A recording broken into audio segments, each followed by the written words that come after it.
Dewan Pimpinan Daerah Serikat Pers Republik Indonesia Jawa Tengah pimpinan Srianto Ahmad bertempat di Jalan Beranjangan Kota Lama, Semarang, pada Sabtu 25 Mei 2024.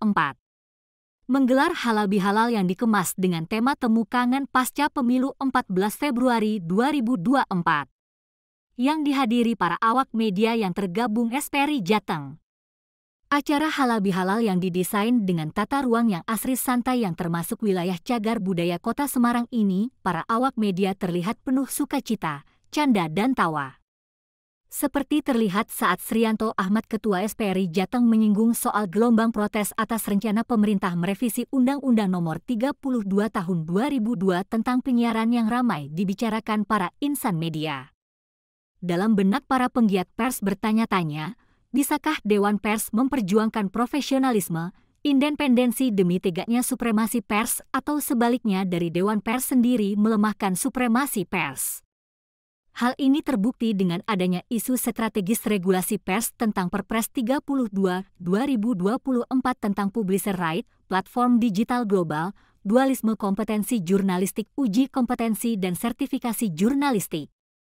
Selanjutnya tentang isu yang baru hangat dan viral yaitu tentang adanya revisi UU Penyiaran yang melarang penayangan eksklusif jurnalistik investigasi atau kepentingan lembaga penyiaran swasta nasional yang diperjuangkan. Srianto mengomentari hiruk-pikuk protes revisi UU Penyiaran gara-gara muncul pasal 56 ayat 2.c yang isinya melarang penayangan eksklusif jurnalistik investigasi. Srianto melihat dari sudut pandang lain bahwa permasalahan ini tidak perlu terlalu dibesar-besarkan. Secara tegas Ketua SPRI Jateng menilai revisi UU Penyiaran mencantumkan pasal pelarangan penayangan eksklusif jurnalistik investigasi di lembaga penyiaran swasta bertentangan dengan kemerdekaan pers. Khusus bagi wartawan yang bekerja di media penyiaran. Sebenarnya revisi UU Penyiaran ini menurut Srianto, Ketua SPRI Jateng justru menguntungkan bagi wartawan yang bekerja di media cetak atau media online. Jurnalisme investigasi nantinya hanya bisa dinikmati masyarakat di media cetak atau di media online saja, terangnya. Solusi yang ketiga hubungannya dengan eksklusif investigatif yang menjadi viral. Menanggapi adanya dengan investigasi yang tidak diperlukan. Ya, ini kalau menurut kami ini sebetulnya hal ini tidak sesuai dengan ya artinya muara demokrasi ya, dan juga pers yang sifatnya supremasi di bidang pers, karena yang namanya investigatif itu sebetulnya kan hanya sebuah informasi. Ini kan hanya satu perbedaan aja, konotasi perbedaan. Yang dimaksud dengan investigatif itu kan artinya melakukan klarifikasi dan informasi yang ditakutkan oleh pemerintah, mungkin dibilang investigatif itu hubungannya dengan penyelidikan dan penyidikan. Padahal ini hanya investigasi yang sifatnya itu informasi.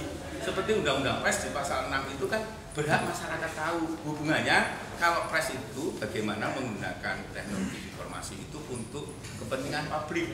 Itu aja, agar informasi untuk dibuka secara publik yang batas untuk publik, tetapi yang dikecualikan tidak boleh seperti di dalam Undang-Undang Keterbukaan Informasi Publik. Yang dikecualikan itu salah satunya sudah dijawab di dalam pasal tersebut 17 itu, kalau informasi itu atau data atau berita itu masuk dengan ranah baru penyelidikan dan penyidikan yang sifatnya masuk ke KPH, aparat penegak yang itu tidak boleh. Tetapi informatif yang sifatnya investigasi itu untuk kepentingan publik tidak boleh. Kalau itu dilarang, jelas itu menurut saya tidak sesuai dengan Undang-Undang Pers, walaupun itu masuk di Undang-Undang sekarang. Dualisme mungkin antara yang SKW dan UKW. Oh ya, ini tadi terus langsung ke UKW dan SKW ya. Nah, persoalannya sebetulnya begini. Artinya kalau di Undang-Undang Pers itu sebetulnya ranah kompetensi jurnalistik itu menjadi hak ranahnya organisasi pers. Jadi kalau yang namanya Dewan Pers kan fasilitator, memfasilitasi kepada organisasi pers untuk mendidik, meningkatkan seorang wartawan atau jurnalistik untuk meningkatkan kompetensi Lah melalui harus jalur yang resmi, normatif. Normatif apa? Regulasinya apa? Kalau umpamanya katakan kompetensi kan ada BNSP. Terus kalau umpamanya mau Dewan Pers mau melakukan yang sifatnya uji kompetensi juga melalui resmi, ya harus melalui juga sertifikasi yang resmi, maksudnya gitu. Tapi kalau ini terjadi dualisme palsu, saling mengilegalkan, sedangkan itu resmi dan sah semua, ada aturan masuk UKW lewat jalur Dewan Pers, yang kedua yang satu lewat BNPB itu sama. Tetapi kalau hubungannya dengan kompetensi itu sebenarnya tidak persoalan sepanjang itu masuk di regulasi nasional. Ada sertifikasi masuk BNSP, UKW mungkin yang seorang kompetensi di bidang universitas, di Dewan Pers tidak ada masalah, kecuali sengketa itu sudah single bar, masuk nanti ranah muara akhirnya di Dewan Pers sudah diakui di MK. Tetapi mungkin peraturan kode etik mulai organisasi persnya masing-masing gitu. Harus ada apa yang dilakukan SPRI terkait? Nah, langkahnya pertama kan sudah melakukan gugatan dan sudah diakui Dewan Pers single bar. Terus langkah yang kedua sudah buat langkah karena tertutupnya. Sebetulnya ini kan karena tertutupnya Dewan Pers, akhirnya dari SPRI buka yang namanya LCW Pers. Itu karena langkah mediasi atau tidak ada komunikasi antar semua wartawan. Ini nanti kalau dualisme pers ini terjadi, ini nanti akan jadi bombastis, akan jadi bom waktu ketika nanti pers yang konstitusinya itu kalau Dewan Pers itu ada 11, padahal asosiasi pers banyak. Nanti kalau ini bersatu semua lakukan bukan gugatan ya, lakukan dia kumpulan unjuk rasa dan sifatnya menagih kepada pemerintah untuk independensi dan juga jangan sampai terjadi diskriminasi. Kalau ini kan terjadi, contohnya sebagai orang yang wartawan utama, media dan muda dari SKW itu sebenarnya dirugikan karena dia ada jangka waktu 3 tahun dan dia mau membayar. Sedangkan yang di UKW di Dewan Pers itu waktunya tidak ada batasan. Yang ketiga, dia disulit oleh regulasi tersebut tidak bisa melakukan sertifikasi. Ini kan dirugikan. Kalau memang itu dirugikan, padahal BNSP itu juga lembaga resmi, kalau itu diilegalkan, kita akan lakukan pertama ada upaya mediasi dulu, kita lakukan yang surat pernyataan terbuka. Berikutnya kita akan melakukan surat pernyataan kepada Kominfo. Yang ketiga, kalau itu sulit, kita sebagai masyarakat yang mempunyai lisensi itu kita akan lakukan gugatan baik gugatan perdata maupun PT UN itu. Nah, programnya ini makanya kita selama ini kan terjadi bias.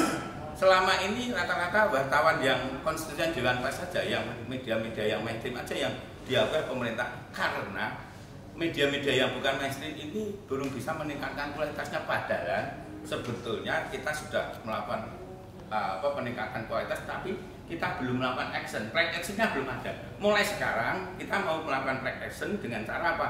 SPRI dan media-media yang ada di SPRI ketemu kepada Forkominda untuk menagih janji. Contohnya sekarang ini kan anggaran dari CSR, dana hibah masuknya ke PWI semua. Bahkan ketika PWI pun terjadi masalah itu didiamkan. Maka kita sekarang tidak ada anak emas. Sekarang anak ya sama aja.